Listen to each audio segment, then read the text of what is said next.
Any of you know where Norway is? Weet iemand van jullie waar Noorwegen ligt? Somebody does. Ja, daar is iemand die het weet. Norway is far north of here. Het ligt heel ver naar het noorden hier vandaan. Now, in Norway, it can get cold. In Noorwegen wordt het vaak heel koud. And the story goes to a long, long time ago of a young boy named Conrad. En we hebben een verhaal, dat gebeurde lang geleden, en er was een jongen en die heette Conrad. Conrad lived near the seashore with his mother. En Conrad die woonde aan de kust, bij het strand, samen met zijn moeder. His father was dead. Zijn vader was gestorven. So he and his mother lived in their little home. En hij woonde dus samen met zijn moeder in een klein huisje. Now, as a boy, Conrad was living there by the seashore.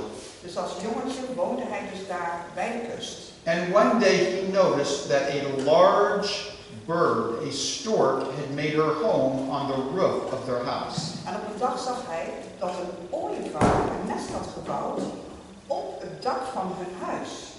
Now Conrad was a soft-hearted boy. Nou, hij had een zacht hart, dat wil zeggen hij was gauw geraakt door iets. And he thought he would feed the bird. En hij dacht, misschien kan ik die vogel wel eten geven. You know, some children are kind to animals and some children are mean. Er zijn kinderen die zijn heel lief voor dieren, maar er zijn ook kinderen die zijn wel gemeen voor dieren. What do you think God would have us do? En wat denken jullie dat God wil hoe wij zijn? Would God have us be kind to the animals? Wil God dat wij aardig en lief zijn voor de dieren? So he fed the bird. Dus hij gaf eten aan dat dier. And as time passed, the bird became his pet.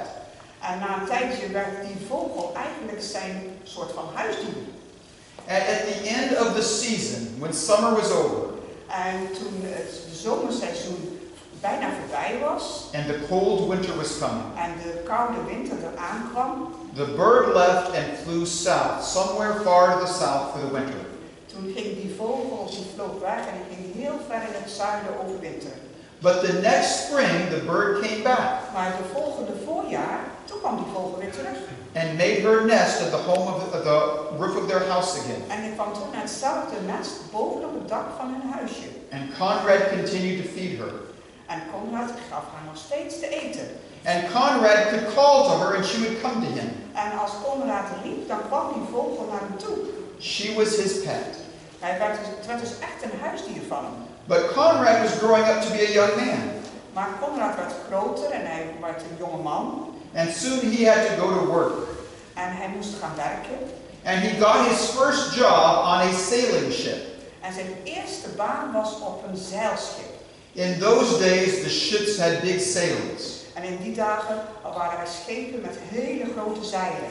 And on his first job, on his first voyage, they sailed down to the coast of Africa. En toen hij zijn eerste baan had, op zijn eerste reis, ging het schip voeren naar de kust van Afrika. And there off the coast of Africa, Conrad's ship was attacked by pirates. En daar, vlak bij de kust van Afrika, werd het schip aangevallen door piraten. And Conrad was taken a prisoner. En Conrad werd gevangen genomen. And they sold him as a slave in Africa. En hij werd verkocht als slaaf in Afrika. And now what could he do? Wat kon hij nou nog doen? His mother didn't know where he was at. Zijn moeder wist niet waar hij was. In those days, there were no En in telephones. die dagen hadden ze nog geen telefoon. There was no way to contact anyone. En hij kon niet in contact komen met wie dan ook. All he could do is work as a slave. Hij kon alleen nog maar werken als slaaf. And the time passed. En de tijd ging voorbij. And one day, he was outside. En op een dag was hij buiten. After he had been a slave there in Africa for some time. Terwijl hij een slaaf was geweest in Afrika al een lange tijd. And he looked up and he saw a bird flying. En toen keek hij omhoog en hij zag een vogel die vloog. And it was a stork. En het was een ooievaar. And it made him think about his pet that he used to feed back home. En hij dacht terug aan zijn huisdier dat hij vroeger thuis eten had gegeven. So on an impulse, he called to the bird like he would call to his pet. En gewoon spontaan riep hij die vogel zoals hij gewend was om zijn huisdier te roepen. And of all the amazing things, the bird flew to him. En het was echt verbazingwekkend, maar die vogel kwam naar hem toe. And he discovered it was his pet bird En toen ontdekte hij dat dat zijn huisdier was. that had flown south for the winter. En die was naar het zuiden gekomen voor de winter. And he was so happy because this bird was like somebody from his home. En hij was zo blij, want dit was als iemand van thuis. And then he thought, at the end of the season, this bird is going to go back to my home. En toen dacht hij bij zichzelf, deze vogel gaat aan het einde van het seizoen terug naar mijn huis. And make her nest on the roof of my mother's house again. En het zal weer een nest bouwen op het dak van het huis van mijn moeder. I wonder if I could send a message to my mother. Ik vraag me af of ik zo een boodschap zou kunnen zenden naar mijn moeder. So sure enough, at the end of the season, the bird flew north. En dus aan het einde van het seizoen ging die vogel weer naar het noorden vliegen. And made her home again on the roof of Conrad's mother's house. En opnieuw bouwde ze een nest op het dak van het huis van de moeder van Conrad. Now Conrad's mother thought her son was dead. Conrads moeder die dacht dat haar zoon dood was.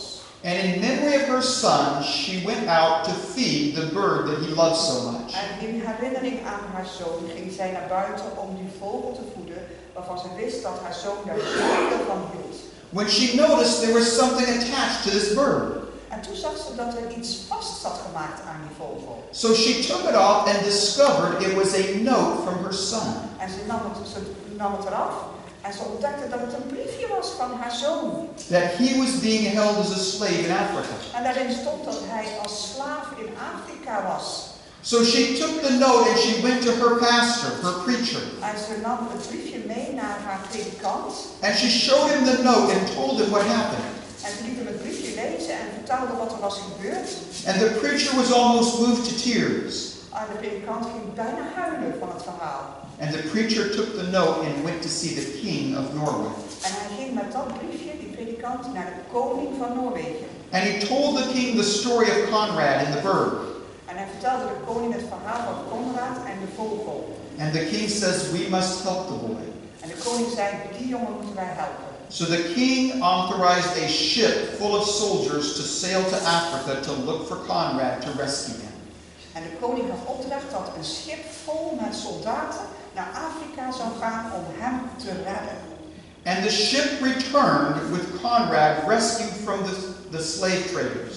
En het schip kwam terug en Conrad was gered van die slavenhandelaren. And they had a great homecoming for him. En hij werd met een groot feest welkom geheten. And the people of the village told him this. En de mensen in het dorp die vertelden hem, Conrad, had you not been kind to the animal, en ze zeiden tegen hem, als jij nou niet zo lief en vriendelijk was geweest voor die vogel, you would still be a slave down dan in zou Africa. je nu nog een slaaf zijn in Afrika.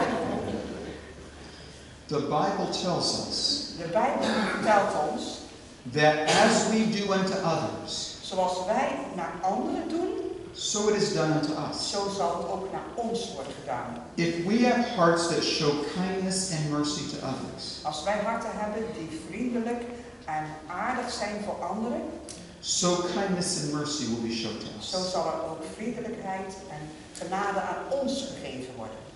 You may go to your seats. Dan mogen jullie nu weer gaan zitten.